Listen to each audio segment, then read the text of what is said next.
Hello, Senator McCain. I'm the mass analyst. I hear that you're upset by YouTube and the way they have removed your videos when various news organizations filed DMCA complaints against you, despite the fact that your use of their clips clearly fell within fair use. Welcome to the DMCA and the world of unintended consequences. I'm sure that when you voted to pass the DMCA 10 years ago, you could not have imagined that there would be one website that has so dominated the internet video market as YouTube has. And even if you could have imagined that, you could not have imagined that the people who run this site would demonstrate such contempt for fair use that they would remove videos that are part of the vital flow of information necessary for an informed electorate just days before one of the most important elections in our history. But this has been the unintended consequence of a bad law and of a commercial behemoth that is willing to stomp on the fair use rights of its contributors in order to cover its ass from potential copyright lawsuits. Unfortunately, you've only seen the tip of the iceberg of unintended consequences. There have been many people wrongfully targeted by bogus DMCAs on YouTube, and YouTube rewards those who send in questionable DMCAs by removing videos they find objectionable. In fact, the DMCA has been turned from a tool to protect copyright into a weapon to commit censorship. Anyone can get any video removed simply by sending in a bogus DMCA claiming copyright interest in a video, whether they really have a copyright interest in the video or not, and YouTube will automatically remove the video. I know because I have had this happen to me.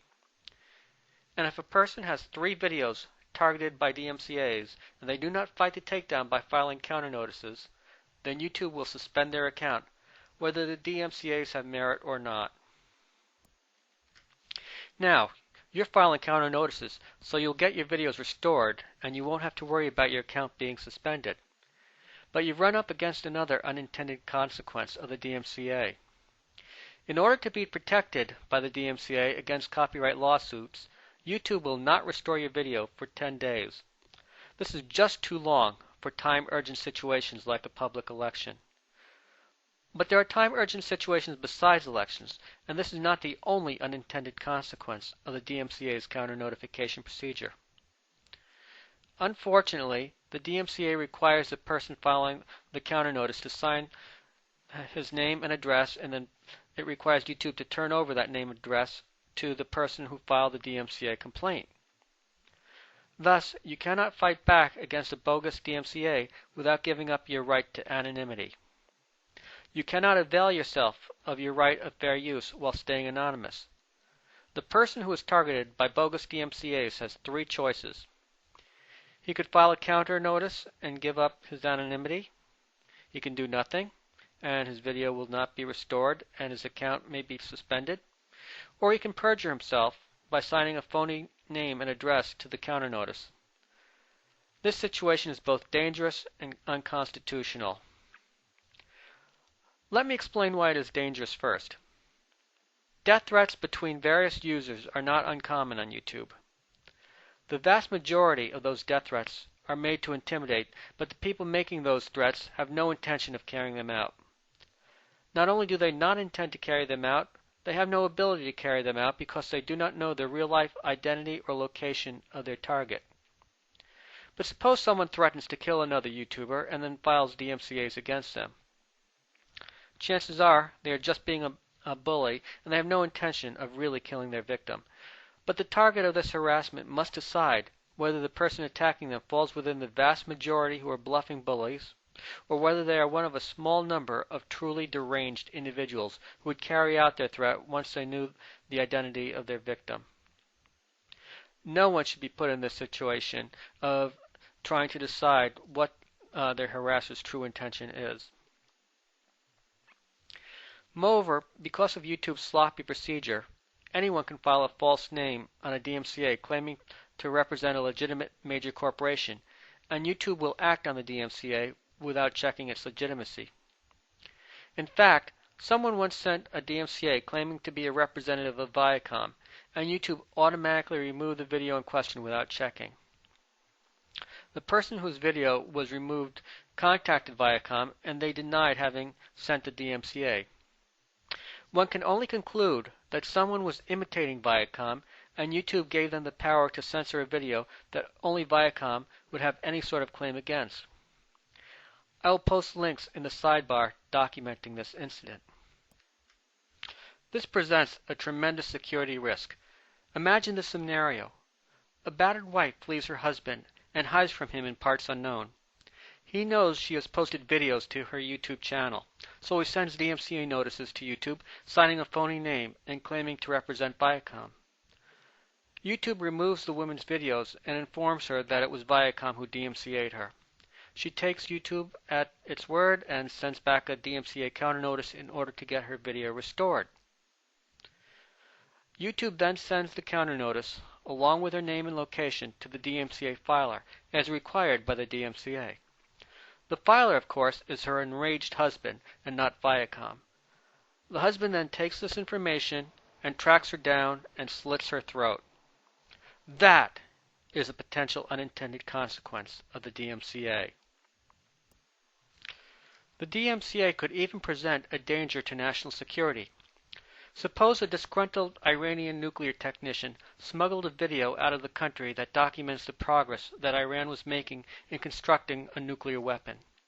Of course, the best thing for him to do would be to send the video to the CIA. But suppose he feared that the U.S. would not have the backbone to do anything about it. Suppose he thought that the American people had heard their leaders cry wolf one too many times.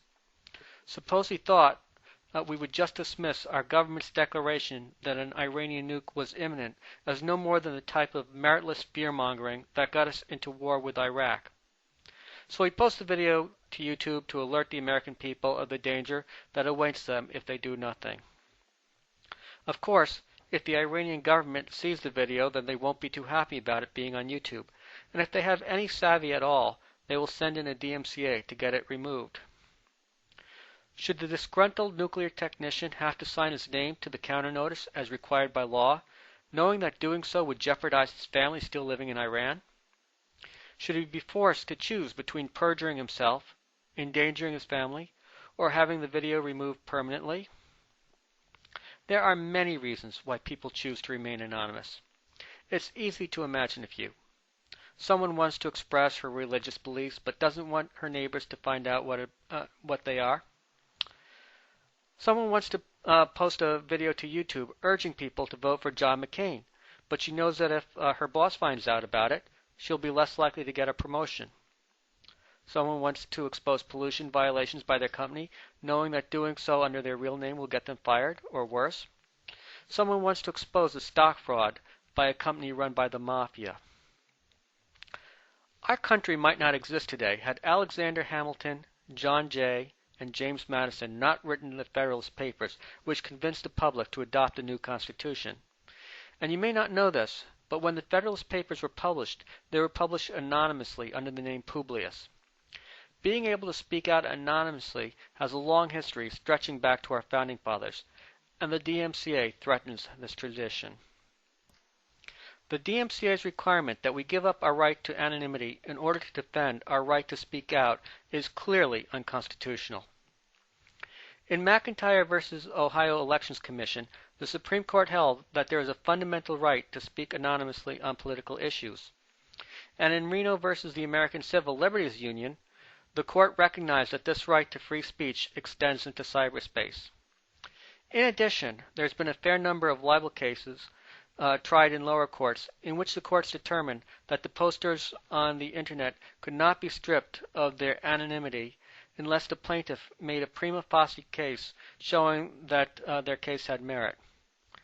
In other words, courts aren't going to pierce a defendant's anonymity just because a plaintiff alleges that a defendant did something wrong. The plaintiff first has to convince the court that he has a legitimate case before he is allowed to discover the identity of his adversary. As the Delaware State Supreme Court noted in Doe v. Cahill, there is a reason to believe that many defamation plaintiffs bring suit merely to unmask the identities of anonymous critics. As one commentator has noted, the sudden surge in John Doe's suit stems from the fact that many defamation actions are not really about money. The goals of this new breed of libel action are largely symbolic, the primary goal being to silence John Doe and others like him. This sue first, ask questions later approach, coupled with a standard only minimally protective of the anonymity of defendants, will discourage debate on important issues of public concern as more and more anonymous posters censor their online statements in response to the likelihood of being unmasked. Or as the court in Columbia Insurance Company versus SeizedCandy.com noted, people who have committed no wrong should be able to participate online without fear that someone who wishes to harass or embarrass them can file a frivolous lawsuit and thereby gain the power of the court's order to discover their identity. Thus, the courts have recognized the necessity of anonymity in fostering vigorous debate online, and they have built in safeguards to protect the anonymity of innocent Internet users. But the DMCA does an end run around the safeguards built by the judicial system. The DMCA does an end run around the judicial system entirely by deputizing anyone willing to commit perjury with the power to remove the videos of their adversaries. It used to be that only a judge with many years of legal experience had the authority to censor what was published. It used to be that only a judge could pierce an Internet poster's veil of anonymity. But the DMCA has taken the power that was once only the province of the court and has given it to a 14-year-old kid with acne who wants to mess with people just for the laughs. It has given this power to the mafioso who wants to remove a video exposing a stock fraud that he is running, and has given the power to the pedophile who wants to prevent others from exposing his attempts to contact children. Senator McCain, you were unhappy when YouTube removed your video. Your general counsel, Trevor Potter, was on target when he wrote to YouTube stating, "Nothing in the DMCA requires a host like YouTube to comply automatically with takedown notices, while blinding itself to their legal merit, or as here, their lack thereof. The DMCA provides hosts with a safe harbor from liability for infringement, but there is no need for a safe harbor where, as is here, there is no infringement in the first place." See Section 107 of the Copyright Law, which states, "A fair use is not an infringement of copyright." These words are so important, Senator McCain, that I wish you could take a branding iron and brand them into the skulls of those who run YouTube. However, your counsel missed the mark when he offered his solution to the problem. He wrote, "We fully understand that YouTube may receive too many videos and too many takedown notices to be able to conduct full fair use review of all such notices. But we believe it would consume few resources and provide enormous benefit for YouTube to commit to a full legal review of all takedown notices on videos posted from accounts controlled by at least political candidates and campaigns.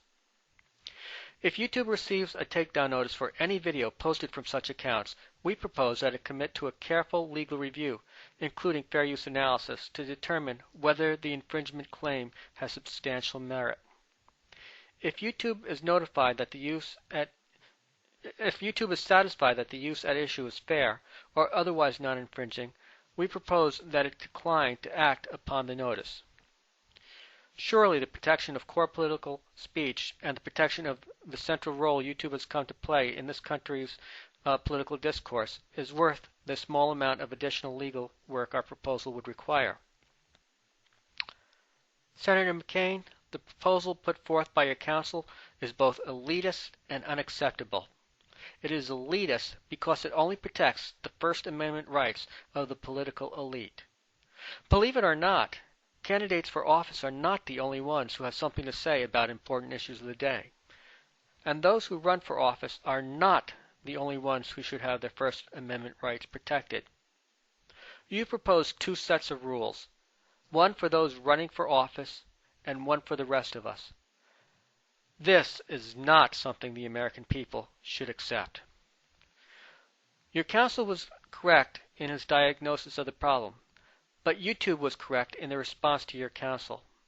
They wrote, While we agree with you that the U.S. presidential election-related content is invaluable and worthy of the highest level of protection, there is a lot of other content on our global site that our users around the world find to be equally important, including, by way of example only, political campaigns from around the globe at all levels of government, human rights movements, and other important voices.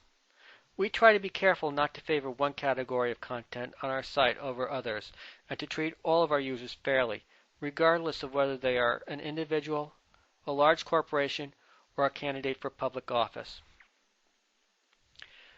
Just as I wish that some of the words of your counsel could be branded into the skulls of YouTube's executives, I wish these words by YouTube could be branded into the skull of any politician who wants to create two sets of rules, one for the political elite and one for the unwashed masses.